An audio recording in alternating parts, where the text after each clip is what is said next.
रावण ने बताया कि सगा भाई भी अगर आपके साथ यह दो काम करता है तो उसका भी कभी भरोसा ना करें। दोस्तों, क्या आपने कभी सोचा है कि आपका अपना सगा भाई भी आपके जीवन का सबसे बड़ा धोखेबाज बन सकता है? यदि नहीं, तो यह वीडियो आपके बहुत काम की है। दोस्तों, रावण का नाम तो आपने सुना ही है। रावण, वह महाबली रावण जिसने वेदों को कंठस्थ किया, जिसने शिव को प्रसन्न किया, अपने अंतिम समय में एक ऐसी सीख दे गया जिसे हर इंसान को मरते दम तक याद रखना चाहिए। रावण ने कहा था, सगा भाई भी अगर ये दो काम करे तो उस पर कभी भी भरोसा मत करना। यह वाक्य उस समय का है जब रावण अपने जीवन के अंतिम क्षणों में था। वह मृत्यु के सामने था, पर उसकी चेतना अब भी जिंदा थी। लक्ष्मण उनके पास पहुंचे ज्ञान की भिक्षा लेने। रावण ने आंखें खोली और कहा, लक्ष्मण सुनो, भले ही सामने वाला तुम्हारा सगा भाई ही क्यों ना हो, अगर उसमें ये दो लक्षण दिखें तो उसे कभी भी अपना विश्वास पात्र मत बनाना। वह कौन से दो लक्षण हैं? मैं तुम्हें एक कहानी के माध्यम से सुनाता हूँ। तब रावण लक्ष्मण को बताता है। आप लोग भी ध्यान से सुनना। रावण के द्वारा बताई गई इन बातों से आपको भी बहुत कुछ सीखने को मिलेगा और जीवन में अपनों के द्वारा मिलने वाले धोखे से आप अपना बचाव भी कर सकते हैं। तो चलिए बिना देर किए आगे बढ़ते हैं। दर्शक मित्रों, बहुत समय पहले एक सुंदर और शांत नगर था जिसका नाम था नैनागढ़। यह नगर पहाड़ों की गोद में बसा था और ऐसा लगता था जैसे धरती का एक टुकड़ा स्वर्ग से उतर आया हो। इसी नगर में एक बहुत ही सुंदर और संस्कारी राजकुमारी रहती थी जिसका नाम था शीतल। राजकुमारी शीतल न केवल सुंदर थीं, बल्कि वे बहुत भक्तिमती, मर्यादित और विनम्र स्वभाव की भी थीं। उनकी अच्छाइयों के कारण हर कोई उनका आदर करता था। नैनागढ़ के राजा का नाम था प्रसेन। वे एक धर्म का पालन करने वाले, न्यायप्रिय और समझदार राजा थे। जब राजा प्रसेन ने राजकुमारी शीतल को अपनी जीवन संगिनी बनाया तो उन्हें लगा जैसे भगवान ने उन्हें अनमोल खजाना दे दिया हो। रानी शीतल भी इस विवाह से बेहद खुश थीं और अपने राजा को पूरे प्रेम और श्रद्धा से स्वीकार किया था। दोनों का जीवन प्रेम और सम्मान से भरा हुआ था। समय बीतता गया। रानी शीतल ने नैनागढ़ को अपना घर बना लिया था। 5 साल कैसे बीत गए उन्हें पता ही नहीं चला। इन वर्षों में रानी शीतल ने 2 तेजस्वी पुत्रों को जन्म दिया। धीरे धीरे कुछ समय और बीता। दोस्तों, एक दिन रानी के मन में अपने माता पिता की याद जागी। उन्होंने राजा से अनुमति मांगी और अपने मायके चली गईं। वहां वे करीब 10 महीने रहीं और फिर वापस नैनागढ़ लौटीं। लेकिन लौटने के सिर्फ 2 महीने बाद ही रानी ने फिर से एक पुत्र को जन्म दिया। यह देखकर राजा प्रसेन चौंक गए। उनके मन में एक संदेह उठ खड़ा हुआ, क्या यह पुत्र मेरा ही है? कोई स्त्री केवल 2 महीने में गर्भवती होकर संतान कैसे जन्म दे सकती है? राजा के मन में बेचैनी बढ़ने लगी। वह चाहते तो रानी पर आरोप लगा सकते थे, लेकिन शीतल की सुंदरता, भक्ति और उनकी विनम्रता ने राजा को रोक दिया। उन्होंने सोचा, जैसे कोई व्यक्ति घी में गिरी मक्खी को निकालकर घी फेंकता नहीं है, वैसे ही इस प्रसंग को भी चुपचाप भूल जाना चाहिए। पर मन का संदेह कम नहीं हुआ। धीरे धीरे राजा प्रसेन रानी पर अकेले में ताना मारने लगे। कई बार गुस्से में कह देते, अब दूसरी रानी ले आऊंगा। रानी शीतल उन्हें बहुत शांत स्वभाव से समझाती, प्रार्थना करती, स्वामी, आपको भ्रम हुआ है, यह बालक भी आपका ही है। रानी ने राजा को उनके पुराने कर्मों की याद दिलाई। उन्होंने कहा, आप भूल गए, जब आप मेरे मायके में नर्तकी से मिलने आते थे, आपने भेष बदलकर उस नर्तकी से मुलाकातें की थीं, और जब वह नर्तकी किसी कारणवश खुद नहीं मिल सकी थी, तब उसने मेरी जैसी वेशभूषा बनाकर आपको मिलने आई थी। आपने उसे अंधेरे में मुझे ही समझ लिया।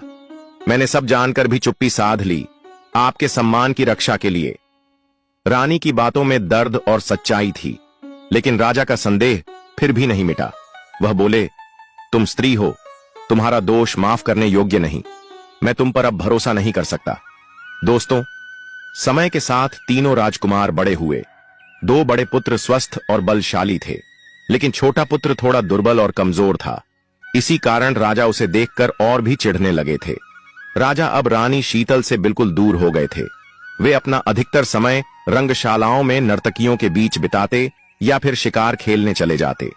राजा प्रसेन का एक बहुत प्रिय स्थान था उनका दिव्य बगीचा। उस बगीचे में एक अद्भुत पेड़ था जो प्रतिदिन 100 सोने के फल देता था। यह पेड़ राजा के पूर्वजों को एक कठोर तपस्या के फल स्वरूप प्राप्त हुआ था। पूरा राज्य इसी पेड़ के फलों से मिले धन से चलता था। प्रजा की सेवा, सैनिकों का खर्च, महल का प्रबंध, सब कुछ इसी खजाने पर आधारित था। इसलिए राजा ने उस पेड़ की सुरक्षा के लिए एक खास सैनिकों की टोली बनाई थी जो रात दिन उसकी पहरेदारी करती थी। केवल राजा, रानी और विश्वासी सैनिक ही उस बगीचे तक जा सकते थे। बाकी आम जनता को इस पेड़ के अस्तित्व की भी जानकारी नहीं थी। एक दिन सुबह एक पहरेदार घबराया हुआ राजा के पास आया और बोला, महाराज, बड़ा अनर्थ हो गया। आज जब मैं रोज की तरह सोने के फल गिनने गया तो देखा कि पेड़ पर केवल 99 फल लगे हैं। मतलब एक फल चोरी हो गया है। दोस्तों, यह सुनकर राजा प्रसेन चौंक गए। वह बोले, कौन है वह मूर्ख जो मेरी दौलत को चुराकर चैन से रहना चाह रहा है? जिसने भी यह दुस्साहस किया है उसे हम कड़ी से कड़ी सजा देंगे, सीधी फांसी। दोस्तों, अब राजा के मन में भी चिंता भर गई। कहीं किसी बाहरी व्यक्ति को इस रहस्य का पता तो नहीं चल गया। राजा ने तुरंत चोर को पकड़ने का आदेश जारी कर दिया। दोस्तों, राजा प्रसेन जब यह सुनकर चिंतित हुए कि उनके बगीचे के चमत्कारी पेड़ से एक सोने का फल चोरी हो गया है, तो दरबार में मौजूद उनके तीनों पुत्र भी यह समाचार सुन रहे थे। सबसे बड़े राजकुमार ने तुरंत खड़े होकर कहा, पिताजी, यदि आप आज्ञा दें तो मैं आज रात बगीचे में पहरा दूंगा और उस चोर को पकड़ने की पूरी कोशिश करूंगा। अगर वह चोर मेरे हाथ लगा तो मैं उसे तुरंत मार गिराऊंगा। राजा प्रसेन ने मुस्कुराते हुए कहा, पुत्र, चोर को मारना नहीं है, हमें उसे जिंदा पकड़कर लाना है। हमें भी देखना है कि आखिर वह चोर है कौन। हमें तुम पर पूरा भरोसा है कि तुम सफल होओगे। राजा की आज्ञा पाकर बड़ा राजकुमार बगीचे की ओर चल पड़ा। बड़ा राजकुमार पहरेदारी करता है उस रात। बड़ा राजकुमार पूरी सजगता से बगीचे में पहरा देता रहा। वह एक पल के लिए भी न तो बैठा न सुस्ताया। अपनी आंखें गढ़ाकर पूरे बगीचे पर नजर जमाए खड़ा रहा। रात भर कोई चोर नजर नहीं आया, न कोई इंसान, न कोई जानवर, कुछ भी संदिग्ध नहीं हुआ। सुबह होने पर उसने चैन की सांस ली और सोचा, चलो अच्छा हुआ चोर आज नहीं आया, वरना मैं उसे पकड़कर बहुत सताकर पिता के सामने ले जाता। उसने बगीचे में फल तोड़ने वाले सैनिक से कहा, जाओ, अब रोज की तरह सोने के फल तोड़ लो, फिर हम दरबार में चलेंगे। लेकिन जब सैनिक ने फल गिने तो पता चला कि आज भी केवल 99 फल ही हैं। एक फल फिर भी गायब था। यह देखकर बड़ा राजकुमार दंग रह गया। वह तो पूरी रात वहीं था, फिर भी फल गायब कैसे हो गया? बहुत उदास होकर वह सैनिक के साथ राजा के पास गया और बोला, महाराज, मैंने पूरी रात बिना पलक झपकाए पहरा दिया। बगीचे में कोई भी नहीं आया, लेकिन फिर भी एक फल कम था। मुझे लगता है कि पेड़ ने अब शायद 100 के बजाय 99 फल देना शुरू कर दिया है। राजा प्रसेन गंभीर हो गए। उन्होंने कहा, नहीं पुत्र, वह पेड़ साधारण नहीं है, वह तपस्या से पाया गया है। उसकी फलों की संख्या ऐसे कम नहीं हो सकती। कोई न कोई चोर अवश्य है जो सबकी आंखों में धूल झोंक रहा है। शायद अब मुझे खुद जाकर पहरा देना पड़े।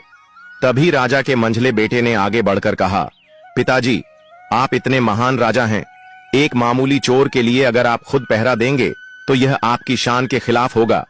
क्या कोई शेर भी मच्छर को मारने के लिए दहाड़ता है?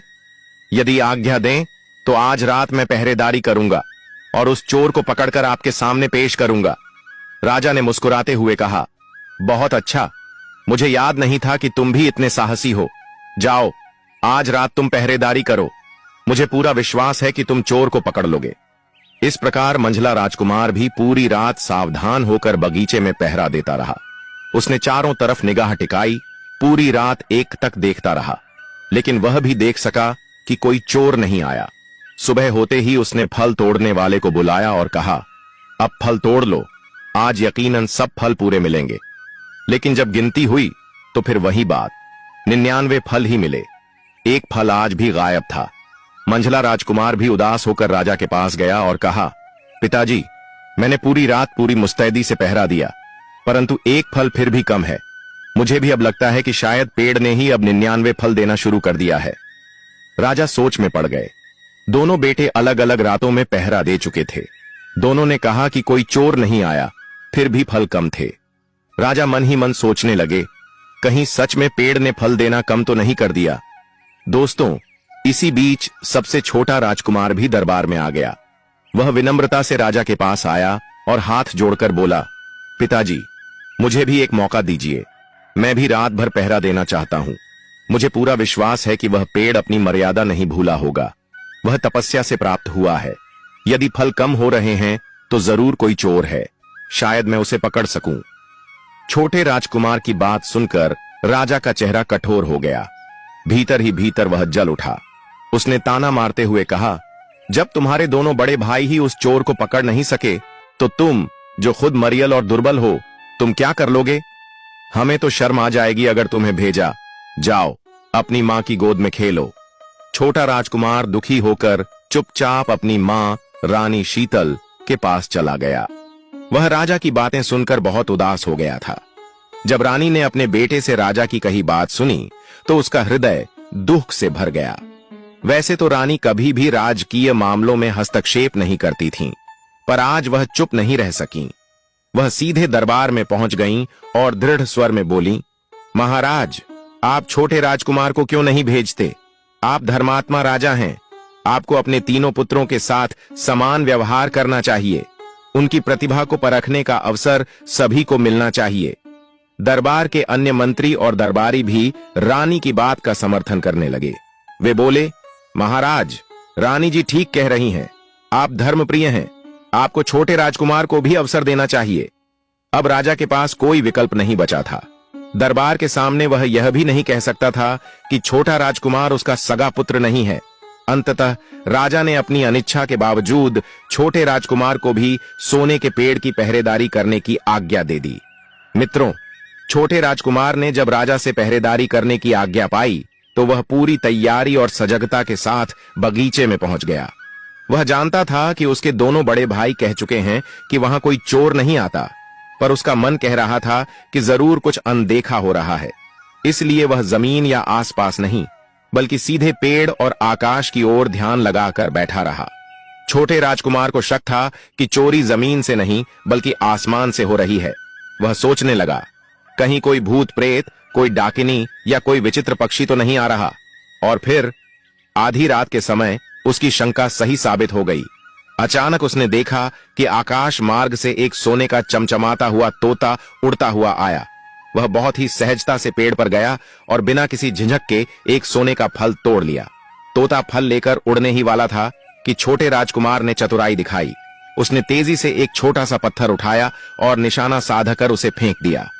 पत्थर सीधा तोते के एक पंख से जा टकराया और तोते का एक सुनहरा पंख टूटकर नीचे गिर पड़ा। हालांकि तोता फिर भी एक फल लेकर उड़ गया, लेकिन अब छोटे राजकुमार के पास एक बहुत बड़ा सबूत था। उसने टूटा हुआ सोने का पंख उठाया और सावधानी से अपनी जेब में रख लिया। छोटे राजकुमार ने सोचा, ना मैंने कभी सोने का तोता देखा था, न कभी उसके बारे में सुना था, लेकिन आज खुद अपनी आंखों से देख लिया। सुबह हुई। छोटा राजकुमार 19 सोने के फल और टूटा हुआ पंख लेकर राजा के दरबार में पहुंचा। उसने नम्रता से कहा, महाराज, मैंने चोर को देख लिया है। कोई मनुष्य नहीं, बल्कि एक सोने के पंखों वाला दिव्य तोता है। दुर्भाग्य से मैं उसे पकड़ तो नहीं सका, लेकिन यह प्रमाण लाया हूं। राजा प्रसेन चौंक गए। उन्होंने संदेह करते हुए कहा, क्या बकवास कर रहे हो? भला कहीं सोने का भी तोता होता है? छोटा राजकुमार ने शांति से अपनी जेब से टूटा हुआ सोने का पंख निकाला और राजा के सामने रख दिया। जब राजा ने वह चमचमाता हुआ पंख देखा तो वह भी आश्चर्यचकित रह गए। दरबार में बैठे सभी दरबारियों की भी आंखें फैल गईं। अब राजा को पहली बार, चाहे मन से न सही, लेकिन दरबार के सामने छोटे राजकुमार की प्रशंसा करनी पड़ी। दोस्तों, राजा प्रसेन बोले, इतना सुंदर सोने का तोता हमारे दरबार की शोभा होना चाहिए। अगर वह हमारे बगीचे तक आता है तो अवश्य ही वह हमारे राज्य के किसी जंगल में रहता होगा। राजा ने तुरंत बड़े राजकुमार को आदेश दिया, तुम जाओ, जंगल में उस सुनहरे तोते को ढूंढो और पकड़कर दरबार में ले आओ। यह काम तुम्हारे साहस का असली प्रमाण बनेगा। बड़े राजकुमार को पिता की आज्ञा मिली तो वह जंगल की ओर निकल पड़ा। बड़ा राजकुमार पूरे जंगल में घूमता रहा। वह पेड़ों पर, आसमान में, हर ओर ध्यान से देखता रहा, लेकिन कहीं भी सोने का तोता दिखाई नहीं दिया। शाम होने लगी थी। दिन भर की खोज में थक हार कर जब वह वापस लौटने की सोच ही रहा था, तभी उसकी नजर एक सुंदर मृग, हिरण पर पड़ी। राजकुमार के मन में विचार आया, तोता तो मिला नहीं, कम से कम इस सुंदर मृग का शिकार कर लूं। महल में इसे ले जाकर पिताजी को खुश कर दूंगा। खाली हाथ लौटूंगा तो मेरी बेइज्जती होगी। वह धनुष उठाने ही वाला था कि तभी अचानक वह मृग मनुष्य की भाषा में बोल उठा, राजकुमार, मुझे मारने का विचार छोड़ो, अपने असली कार्य पर ध्यान दो। मैं तुम्हें उस सुनहरे तोते के बारे में जानकारी दे सकता हूं। राजकुमार चौंका, फिर बोला, ठीक है, जल्दी बताओ, मैं तुम्हें नहीं मारूंगा। मृग बोला, यहां से 3 कोस पूर्व की ओर एक गुफा है।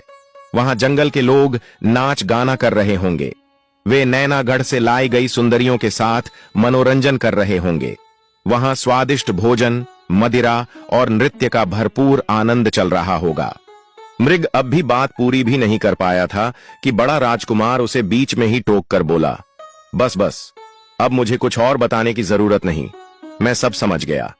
फिर उसने मृग को ताना मारा और कहा, तुम्हें पकड़कर महल में ले जाऊंगा, वनवासी लोग खुश हो जाएंगे। यह कहकर उसने मृग पर तीर चलाया, पर मृग तो पल भर में अदृश्य हो गया। बड़ा राजकुमार बहुत खोजता रहा, लेकिन मृग कहीं नहीं मिला।